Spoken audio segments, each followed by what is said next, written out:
पंचायत और नगरीय निकाय चुनाव में कांग्रेस लगाएगी पूरा जोर। मिशन 2023 के लिए कांग्रेस कर रही जमीन मजबूत। पंचायत चुनावों के लिए कांग्रेस ने बनाई जिलों में अलग कमेटी। कमेटी की अध्यक्षता जिला कांग्रेस अध्यक्ष करेंगे। कमेटी के हर फैसले की जानकारी लेगा प्रदेश कांग्रेस संगठन। मध्य प्रदेश कांग्रेस ने नगरीय निकाय और पंचायत चुनाव को लेकर तैयारी तेज कर दी है। बाई इलेक्शन चुनाव के परिणामों से सबक लेते हुए कांग्रेस आगामी शहर सरकार चुनाव को लेकर खास प्लान के साथ जहां जनता के बीच जाने की तैयारी में है, वहीं प्रत्याशी चयन को लेकर भी कांग्रेस ने अपनी जिला इकाइयों के अलावा अलग से कमेटियों का गठन किया है। कुल मिलाकर उपचुनाव में हुई गलतियों से सीख लेते हुए कांग्रेस अब नई ऊर्जा के साथ शहर और पंचायत चुनाव के जरिए 2023 विधानसभा चुनाव में जीत के लिए पार्टी को मजबूत करने की कवायद कर रही है। एमपी के पूर्व मंत्री और कांग्रेस के सीनियर एमएलए सज्जन सिंह वर्मा का कहना है कि आगामी नगरीय निकाय और पंचायत चुनाव को लेकर हमारी तैयारी चल रही है। बिल्कुल इनकी सरकार है, इनकी तैयारी तो शुरू दिन से होना चाहिए। जब से सरकार बनी इतना लेट चुनाव क्यों करा रहे हो भाई नगर निगम के? तुम्हें खतरा था कि नगरीय चुनाव में बहुत बड़ी हार मिलेगी बीजेपी को, इसलिए कुछ ना कुछ बहाना करके कोरोना का तमाम बहाने करके आपने लेट किया। खजाना तो खाली है आपका, नगरीय निकाय में काम हो नहीं रहे, जनता समझ रही है। आप कितनी भी तैयारी कर लो, आपको इस चुनाव में हार का सामना करना ही पड़ेगा। कांग्रेस द्वारा निकाय और पंचायत चुनाव को लेकर की जा रही तैयारियों पर तंज कसते हुए भाजपा नजर आ रही है। उसकी माने तो कांग्रेस गुटों में बटी हुई है, अपने नेताओं को इन कमेटियों में शामिल कर संतुष्ट करने की कोशिश में है। कांग्रेस पार्टी क्या करती है, हमने तो विधानसभा के उपचुनाव के समय भी सुना, उन्होंने कहा कि एक एक बूथ पर 30 कार्यकर्ता, तो पूरे मंडल जो हम जिसको मंडल कहते हैं अर्थात 60 से 70 बूथों को मिलाकर जो मंडल बनता है वहां भी उनके 30 लोग नहीं जुट पाए। अब कांग्रेस तो मध्य प्रदेश में अंतिम सांसें गिन रही है साहब, तो वो बात शब्दावली भाजपा की चुराने की कोशिश करती है, लेकिन चरितार्थ वो हो नहीं पाता नीचे, चूंकि वो कार्यकर्ता कांग्रेस के पास है नहीं और इसलिए वो कल्पनाएं कुछ भी कर ले। लेकिन भारतीय जनता पार्टी का कार्यकर्ता इस मामले में बहुत अभ्यस्त है और वो काम करना जानता है, उसको मालूम है कि कौन से चुनाव में मेरी भूमिका कितनी महत्वपूर्ण है। देखना होगा कि कांग्रेस की ये नई कवायद कांग्रेस पार्टी को कितना मजबूत कर पाती है और निकाय और पंचायत के चुनाव में इन कमेटियों के जरिए क्या वाकई कांग्रेस जीत का स्वाद चख पाएगी, ये देखना खास होगा। IND 24 के लिए कैमरामैन राकेश श्रीवास्तव के साथ आकाश सेन की रिपोर्ट।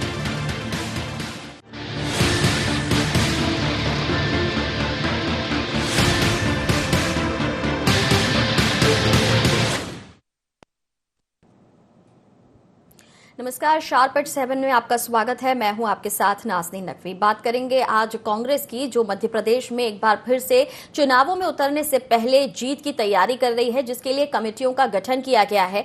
कांग्रेस की माने तो जीत के लिए ये सारी कवायद है, लेकिन भाजपा इसे कोरी कवायद बता रही है। उनकी माने तो सर्वे फेल हो जाते हैं और केवल कांग्रेस जीत की कल्पना कर सकती है। जिस कार्यकर्ता की जरूरत है वो कार्यकर्ता ही कांग्रेस के पास नहीं है, लेकिन इस सब के बावजूद कांग्रेस जीत को लेकर आश्वस्त है। तैयारी पूरी है, लेकिन देखना होगा कि तैयारियों पर कांग्रेस खुद कितनी खरी उतरेगी। इस पर हम बात करेंगे और इसके लिए थोड़ा इंतजार भी करना होगा। लेकिन फिलहाल मेहमान हमारे साथ जुड़ गए हैं, उनका परिचय आपसे करा देती हूं। राकेश शर्मा हमारे साथ जुड़ रहे हैं, भाजपा का पक्ष रखेंगे, और साथ ही वरिष्ठ नेता कांग्रेस से के मिश्रा जी हमारे साथ हैं। दोनों का बहुत स्वागत है। पहला सवाल मिश्रा जी आपसे तैयारियों को लेकर पूछना चाहूंगी। कमेटी के गठन की बात की जा रही है, लेकिन जो कुछ मैंने कहा वही भाजपा कह रही है। उनका ये कहना है कि आप तैयारी की बात जरूर कर रहे हैं, लेकिन बिन कार्यकर्ता कैसी तैयारी? देखिएगा, भारतीय जनता पार्टी का गणित बहुत कमजोर है जी, और आंखों की ज्योति भी कम है।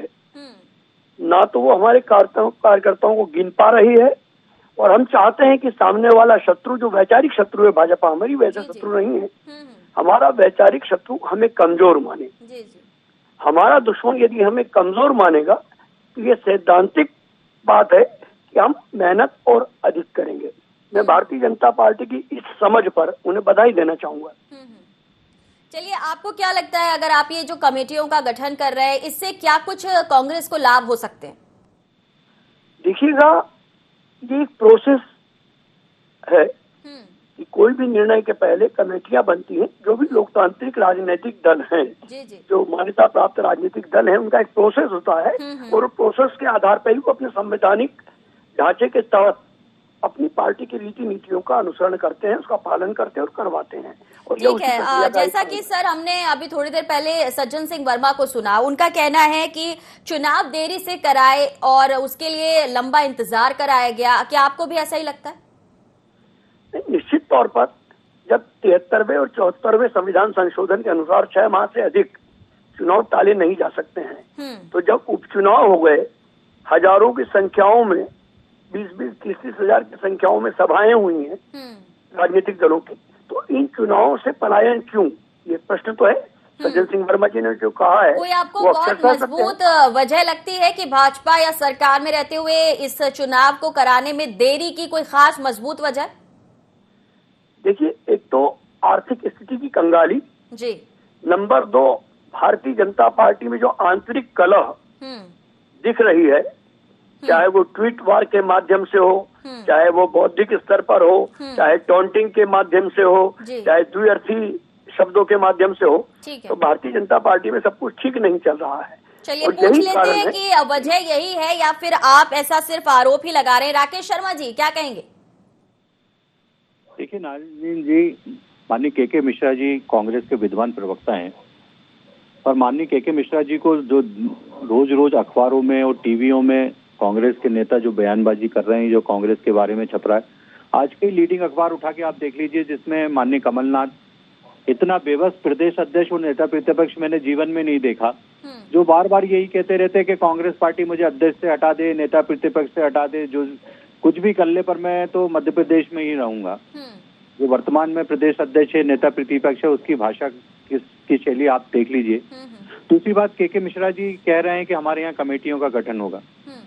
मुझे बहुत अच्छा लगता है कि कांग्रेस में किस तरह की कमेटियां बनती हैं, कागजों में सब कार्रवाइयां कांग्रेस में होती हैं और इतने लोगों को सदस्य बना दिया जाता है कि जिनको खुद ही नहीं मालूम रहता है कि हम इस कमेटी के सदस्य हैं, क्योंकि कागज में बैठ के बनाना है, पूछना किसी से नहीं है, राय किसी से लेना नहीं है। एक गुट विशेष का अभी चुनाव हुए, उपचुनाव, जिसमें कमलनाथ जी से जुड़े हुए लोग कार्य करते रहे। आप स्थिति ये देख ली कि गवालियर चंबल संभाग में माननीय के मिश्रा इंदौर से पहुंचते हैं, पीसी शर्मा भोपाल से पहुंचते हैं, वहां इनके कार्यकर्ता नहीं रहते, और गोविंद सिंह जैसे वरिष्ठ कार्यकर्ता। लेकिन राकेश जी, जब वहां पर शक्ति प्रदर्शन की जो बात कही थी कांग्रेस ने, उनका कहना था कि आप तब भी कह रहे थे उपचुनाव के वक्त कार्यकर्ता नहीं जुटेंगे, लेकिन काफी संख्या में कार्यकर्ता कांग्रेस ने जुटाए थे और ये भी कहा था कि ये जवाब है भाजपा को, जो भाजपा कहती है कि हमारे पास कार्यकर्ता नहीं है।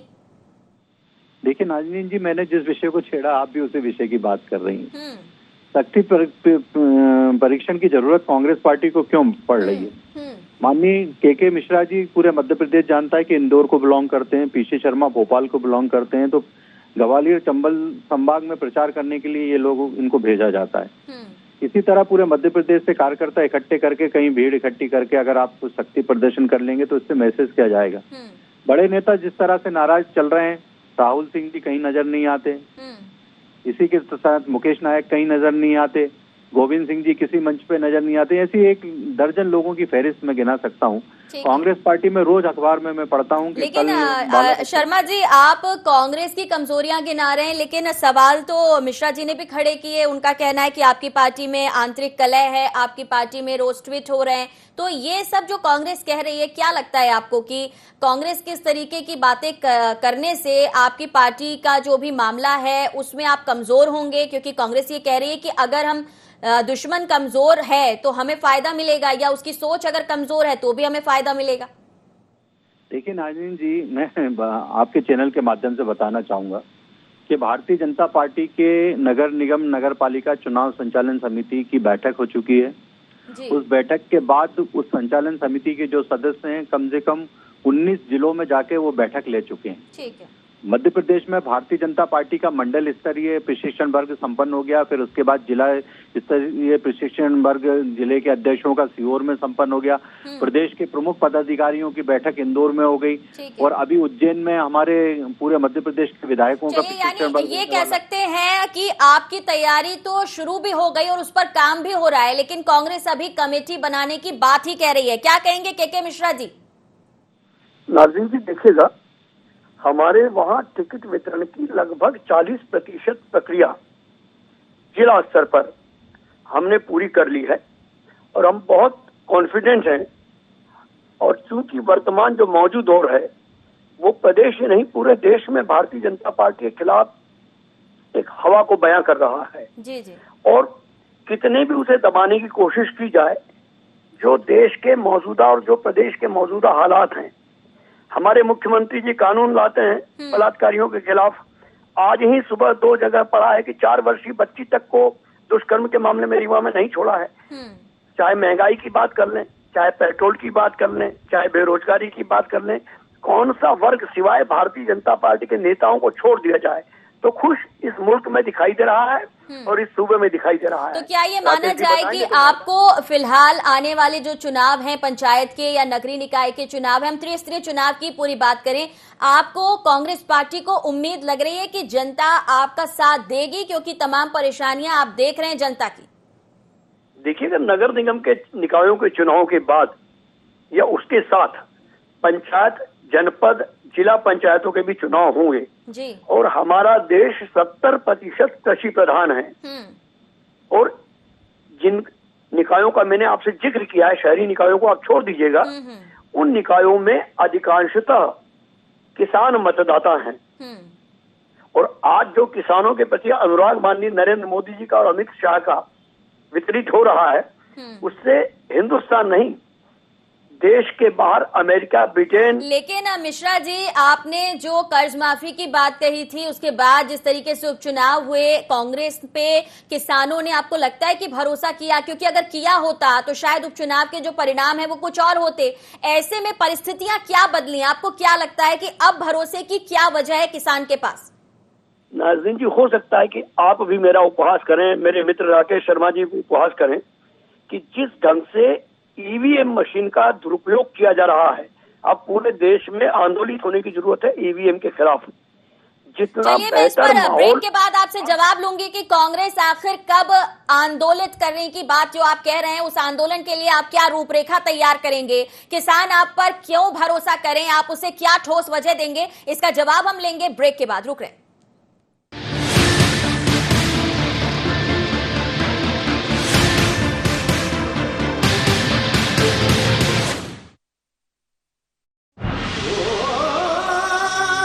कोई खास है, कोई बात है, कमला पसंद। जीते दुनिया हर बाजी जीते, हर अदा में शाही अंदाज है। कमला पसंद पान मसाला, शाही स्वाद, शाही अंदाज, स्वाद में हमेशा धोखा।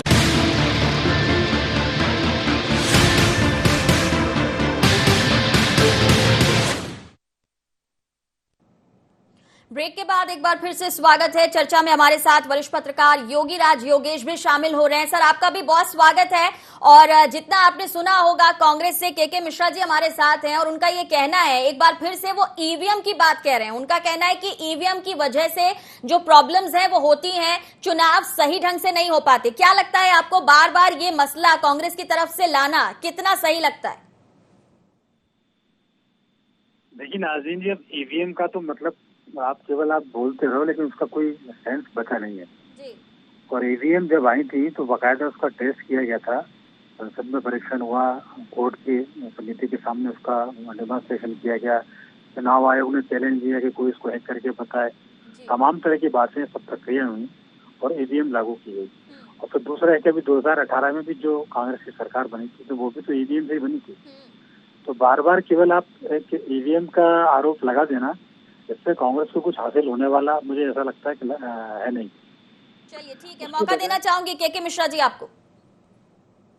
जी, मैं फिर दृढ़ता के साथ दोहरा रहा हूँ, योगी साहब के अपने अनुभव अलग हो सकते हैं, मगर जो अनुभव हमने देखे हैं, जो ग्वालियर में भी देखे हैं, वहाँ के मतदाताओं से आज भी यदि आप बात करेंगी तो यही कहेंगे कि हमने भारतीय जनता पार्टी को वोट नहीं दिया था, अमुक व्यक्ति कैसे जीता।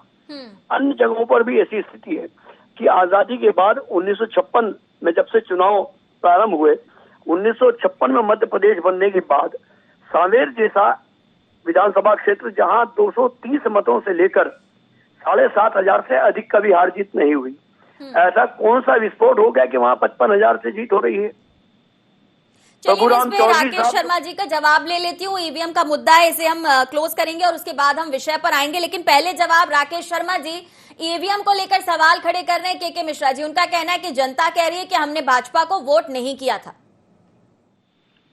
नाजनीन जी, मुझे आश्चर्य होता है कि के मिश्रा जैसे विद्वान साथी इस तरह की भाषा का उपयोग करते हैं, इस तरह की बात करते हैं।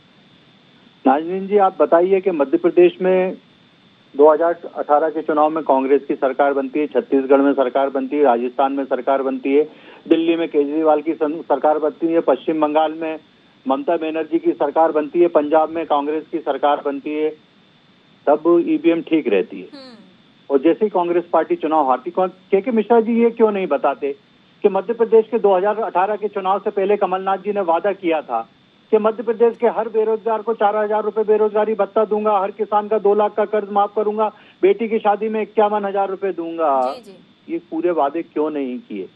मध्य प्रदेश की 15 माह की सरकार की एक देन रहती थी कि पेपर उठाइए, पूरे अखबार में सिर्फ ट्रांसफर की सूची छपती थी, चैनलों में रोज नीचे की पट्टी चलती थी कि आज इतने आईएएस के ट्रांसफर कर दिए, आज इतने आईपीएस के ट्रांसफर कर दिए। ये जो ट्रांसफर का उद्योग चला रहे थे, जो गोविंद सिंह जी हो चाहे उमंग सिंगार, वो किसके बारे में कहते थे कि हमारी सरकार में अवैध रेत का उत्खनन बढ़ गया है। लगातार कानून व्यवस्था ध्वस्त हो गई थी मध्य प्रदेश में। ट्रांसफर का प्रतिक्रिया ले लेती हूँ। योगीराज जी हमारे साथ हैं। सर, क्या ये माना जाए, जिस तरीके से एक बार फिर से राकेश जी ने आरोपों को दोहराया है, ये माना जाए कि 15 साल में भी कई ऐसे वादे थे जो सरकार में रहते हुए भाजपा ने किए, लेकिन उन्हें पूरा ना करने पर भी कांग्रेस उतनी ताकत के साथ उन बातों को सामने नहीं रख सकी जनता के, जिस स्ट्रैटेजी के साथ बीजेपी ने अभी काम किया और अब भी लगातार कर रही है। तो ये कमजोरी है कांग्रेस की? नहीं राजेश जी, बिल्कुल सही बात है। कांग्रेस को असल में क्या है कि जो आपकी जो क्रेडिबिलिटी है उसको गेन करना पड़ेगा। कांग्रेस कोई ऐसा नहीं कि बहुत गलत पार्टी है, बेकार पार्टी है, देश की पुरानी पार्टी है। सबसे बड़ी बात सिर्फ यही है कि जब आप ऐसे इश्यूज को उठाते रहेंगे कि ईवीएम मशीन में गलती बताते रहेंगे तो मूल मुद्दे आप जनता के पास तक नहीं पहुंचा पाएंगे। आपको बीजेपी की उन कमजोरियों को जनता के पास तक पहुंचाना पड़ेगा जो जनता चाहती है, वरना आप ऐसे आरोप लगाते रह जाएंगे। जैसे अभी कमलनाथ की सरकार में एक बहुत अच्छा निर्णय हुआ था बिजली को लेकर। वास्तव में बिजली सस्ती की गई थी और मिडिल क्लास के लोगों को भी उससे राहत मिली थी। आप ऐसे मुद्दों को लेके आप जनता के बीच में जाओ, केवल आप पुराने मुद्दों के ऊपर तो कई सारे चुनाव लड़ लिए कांग्रेस ने पिछले 15 साल। कहा जा सकता है सर कि वक्त बदलने के साथ मुद्दों को भी पॉलिश करना होगा और कनेक्ट हो जनता के साथ, जो मुद्दे उन पर बात करनी होगी। बिल्कुल। चलिए यहाँ पर सर एक और सवाल है, क्योंकि कमेटी का गठन करने जा रही है कांग्रेस। उनका मानना है कि पंचायत और नगरीय चुनाव के साथ साथ वो ऐसे प्रत्याशियों का भी चयन करेंगे जो कांग्रेस को मजबूत कर सके, साथ ही कार्यकर्ताओं को भी एक्टिव करेंगे। कांग्रेस की ये कवायद आपको लगता है कि रंग लाएगी? देखिए, सभी राजनीतिक दल अपने अपने हिसाब से कवायद तो करते ही हैं और कवायद के आरंभ में तो बहुत अच्छी अच्छी बातें होती हैं, लेकिन पॉलिटिक्स में ऐसा हो नहीं पाता। आप कितनी कमेटियां बना लें, सबके अपने इंटरेस्ट रहते हैं। वहाँ का जो स्थानीय इनका लोकल जो विधायक होगा उसके इंटरेस्ट रहेंगे कि कुछ कमेटी में कुछ लोग मेरे जाए, वहाँ के जो जिलाध्यक्ष हैं उनके इंटरेस्ट रहते हैं कि नहीं इसमें मेरा आदमी आ जाए। तो जब तक ये तेरा मेरा ये सब चलता रहेगा तब तक आप एक निष्पक्ष कैंडिडेट नहीं दे पाएंगे। आपको बिल्कुल फुल ट्रांसपेरेंसी से कैंडिडेट का चयन करना पड़ेगा और ऐसे लोगों को आपको आगे लाना पड़ेगा। और ऐसा नहीं कि को आगे लाने की बात हो या अपनों को सेट करने की बात हो, ये सिर्फ कांग्रेस में नहीं है, अलग अलग राजनीतिक दलों में भी दिखता है। लेकिन क्या ये मानेंगे आप मिश्रा जी कि कांग्रेस में इसका ज्यादा असर दिखाई देता है कि अगर ऐसे नेता जिनको जगह नहीं मिलती, उनके कार्यकर्ता भी आंदोलन करने लगते हैं या प्रदर्शन करने लगते हैं और कहीं ना कहीं इससे पार्टी की किरकिरी होती है, तो क्या तेरा मेरा, जैसा कि योगीराज जी कह रहे हैं, इससे ऊपर उठेगी कांग्रेस? देखिए, हमारे जो फ्रंटियर ऑर्गेनाइजेशन है नाज़रीन जी, जी, उनके वो निश्चित तौर पर वो हमारे अंडर में जरूर होते हैं, मगर उनके भी प्रदेश अध्यक्ष, प्रदेश जनरल सेक्रेटरी होते हैं, उनके भी सर्कुलर दिल्ली से आते हैं। तो जब उनके सर्कुलर दिल्ली से आते हैं तो दे आर नॉट बाउंड कि वो हमारी बात, हमारे आंदोलनों में शिरकत तो करते हैं, मगर उनके जो संगठन है, उनके जो चीफ हैं जी, उनके आदेश का भी उनको पालन करना होता है। तो उसमें बुराई क्या है भाई? कहीं ना कहीं भाजपा सरकार के खिलाफ तो वो बोलते हैं ना। नहीं ठीक है, लेकिन जो बात शर्मा जी कह रहे हैं या जैसा भाजपा को लगता है कि आपके जो बड़े लीडर हैं वो दिखाई नहीं दे रहे, राहुल भैया नहीं दिखाई दे रहे, गोविंद जी नहीं दिखाई दे रहे, ये जो तमाम बातें भाजपा कह रही है, तो क्या वाकई कांग्रेस के जो बड़े नेता हैं वो एक नहीं है, अलग थलग हैं और इसी वजह से कांग्रेस कमजोर दिखती है? देखिएगा, उपचुनावों में मैं तो खैर ग्वालियर चंबल डिवीजन में ही था, वहां पर कमलनाथ जी के साथ राहुल सिंह जी आते थे, अरुण यादव जी आते थे, सुरेश पचौरी जी आते थे, दिग्विजय सिंह जी रहे हैं वहाँ। ऐसा कौन सा नेता नहीं था जो वहाँ नहीं आया है। और अभी कल भी तो मीडिया को कमलनाथ जी ने एक प्रोग्राम के तहत आमंत्रित किया था, उसमें भी सारे लीडर जो भोपाल में मौजूद थे, सिर्फ दिग्विजय सिंह जी लोकसभा में थे, राज्यसभा में, इसलिए वो नहीं आ पाए। हर मौके पर हमारे सारे लीडर पहुंच रहे हैं। अब भाजपा को दिखाई नहीं दे तो वो दोष हमारा तो नहीं है। चलिए, जनता को दिखाई दे रहा है, आप जनता से कनेक्ट कर पाएंगे इस बार खुद को? निश्चित तौर पर। और मैं भाजपा को यही शुभकामना दूंगा कि वो हमें कमजोर माने, वो हमारे लिए बेहतर है, भाजपा के लिए नहीं। लेकिन देखिए, आपने इससे पहले सर्वे भी कराए थे, आप लगातार पहले सर्वे करा रहे हैं और बाद में जीत का दम भी भर रहे हैं, लेकिन ये जो सर्वे है, ये जो जनता जो आपसे कह रही है कि हमने आपको वोट दिया था, ऐसा क्यों होता है कि जब बूथ पर टाइम होता है चुनने का, तब परिणामों में कुछ अलग ही नजर आता है, तब वो जनता, तब वो भरोसा कांग्रेस को क्यों नहीं मिल पाता? मैंने नाज़रीन जी पहले भी आपको यही कहा है और फिर दोहरा रहा हूं, मैं बड़े यकीन से आपको शिद्दत के साथ कह रहा हूं कि जब तक ईवीएम माता की कृपा भारतीय जनता पार्टी पर बनी रहेगी, जब तक देश में लोकतांत्रिक व्यवस्थाओं का ऐसा ही माहौल उड़ता रहेगा। अब देखिए सर, ऐसा तो होगा नहीं कि विधानसभा में ईवीएम से जब हुआ तब कांग्रेस को फायदा मिल गया, तब आपने इस बात को रेज नहीं किया, तब भी आपको ये पॉइंट उठाना चाहिए था। ये बात इसलिए उठ जाती है क्योंकि जहां आप जीतते वहां पर ईवीएम कैसे सही है? एक सेकंड आप मेरी बात पूरी हो जाने दीजिएगा कि आखिरकार आप भी उस बात का मुझे जवाब नहीं दे पाएंगे, आप यकीन नहीं करा पाएंगे कि ईवीएम जिस देश ने इजाद की वहां भी बैलेट पर इलेक्शन होते हैं। ठीक है। अमेरिका जो एक महाशक्ति है, ठीक है, वो टेक्निकल दृष्टि से बहुत मजबूत है, चाइना मजबूत है, वहां जो बैलेट से चुनाव हो रहे हैं, उन्होंने इस के मिश्रा जी, करने के बाद देखिए, मैं आपको इसलिए रोक रही हूँ क्योंकि जो बात आप कह रहे हैं आपने बिल्कुल ठीक कहा है कि ये बात मुझे भी पता है, ये बात योगी राज जी को भी पता है, ये बात राकेश शर्मा जी को भी पता है, लेकिन राकेश शर्मा जी भी तो आपसे पूछ रहे हैं कि जब विधानसभा चुनाव 2018 के नतीजे आए, अलग अलग राज्यों में आए जहां कांग्रेस की सरकार बनी, वहां सवाल क्यों नहीं था? क्या वहां बैलेट से चुनाव हुए थे? जी, आपने बहुत अच्छा प्रश्न दागा, उसका मैं उत्तर दूंगा, किसी अधिकारी का नाम नहीं लूंगा जी। इस इलेक्शन के बाद एक वरिष्ठतम अधिकारी से हमारी बात हुई जी। ऑफ द रिकॉर्ड उन्होंने फोन पर बात नहीं की, हमें बुलाकर बात की जी। उन्होंने कहा कि 2018 में चंद सीटों पर भारतीय जनता पार्टी ने चोट खाने के बाद इस बार उन्होंने ईवीएम का परसेंटेज बढ़ा लिया, एडजस्टमेंट का। पिछली बार उन्होंने 7.5% किया था, तो उन्होंने 10-15 सीट पर वो लोग चोट खा गए। अब की उन्होंने 27 से लेकर 32% तक ईवीएम का खेल किया है। और आप कहेंगे तो मैं ऑफ द रिकॉर्ड उन लोगों को आपसे मिलवा दूंगा कि जो इंजीनियर इन कामों को अंजाम देते हैं। चलिए, आप बात अच्छी कह रहे हैं, लेकिन मैं योगी राज जी को थोड़ा मौका भी देना चाहूंगी, उनसे थोड़ा समझना भी चाहूंगी कि हमारे मिलने से योगी राज सर होने क्या वाला है। अगर कांग्रेस के पास इतनी ठोस जानकारी है, नाम भले मत लीजिए, लेकिन अगर जानकारी सही है तो कांग्रेस फिर चुप क्यों बैठी है? देखिए, के मिश्रा जी बड़े विद्वान प्रवक्ता हैं और मीडिया के साथ साथ कानून की भी जानकारी रखते हैं, मुझे पता है। आप ये देखिए, यदि आपके पास इतने पुख्ता प्रमाण है तो डेफिनेटली आपको कोर्ट का रुख करना चाहिए और आप मीडिया के सामने भले ही वो प्रोड्यूस न करें दस्तावेज, जो डॉक्यूमेंट, लेकिन वो साक्ष्य आपको कोर्ट के सामने प्रोड्यूस करना चाहिए, क्योंकि ये बहुत बड़ी बात आप कह रहे हैं। और यदि ये साक्ष्य प्रमाणित होते तो फिर डेफिनेटली आपको बंद करवाना चाहिए। और मेरा एक और ये कहना है कि यदि क्या ईवीएम से चुनाव होंगे तो क्या कांग्रेस चुनाव नहीं जीतेगी? क्या एश्योर नहीं रहते क्या प्रवक्ता जी मिश्रा जी इस मामले में? चलिए राकेश शर्मा जी, आखिरी 20 सेकंड आपको दे रही हूँ। कांग्रेस तमाम आरोप भी लगा रही है, कमेटी के जरिए आने वाले चुनावों के लिए खुद को मजबूत भी बता रही है, और बीजेपी अगर कमजोर समझ रही है तो इसमें भी उसे खुशी है।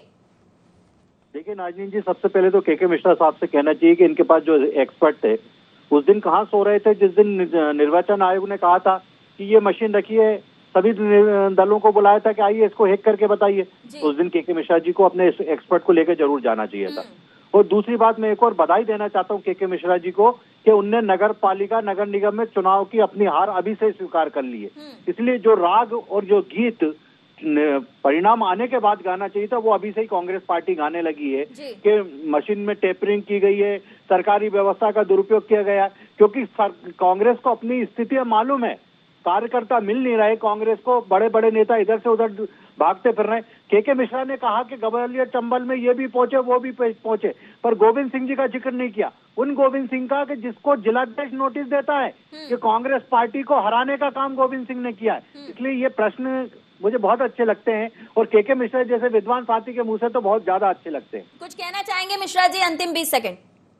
राकेश जी, आपको मैं जानकारी दे दूं, 17 सीटों पर गोविंद सिंह जी के साथ मैं खुद घुमा हूं। 17 सीटों पर ऐसी कोई सी भी सीट नहीं रही जहां डॉक्टर गोविंद सिंह साहब नहीं गए हों। ठीक है, मैं साथ में घुमा हूं और वहां के अखबारों की क्लिपिंग शायद आपके सेंटर दफ्तर में आती होगी, तो वो आप देख लीजिएगा, क्योंकि कांग्रेस की क्लिपिंग को भारतीय जनता पार्टी चलिए अब ज्यादा तो आगे बदौलत का देखना है मिश्रा जी कि निकाय चुनावों के लिए कांग्रेस कितनी तैयार है और उसमें आपका जो प्रदर्शन है, कांग्रेस पार्टी का जो परफॉर्मेंस है वो कैसा नजर आता है। फिलहाल यहीं इस चर्चा को विराम दूंगी। तीनों का बहुत शुक्रिया हमें समय देने के लिए। तो देखना होगा कि कमेटी के जरिए कांग्रेस विक्ट्री हासिल कर पाएगी या फिर आरोप लगाते हुए जिस तरीके से अभी बात कही जा रही है ऐसा ही कुछ भविष्य में भी सुनने को मिलेगा। फिलहाल इतना ही, दीजिए इजाजत, नमस्कार।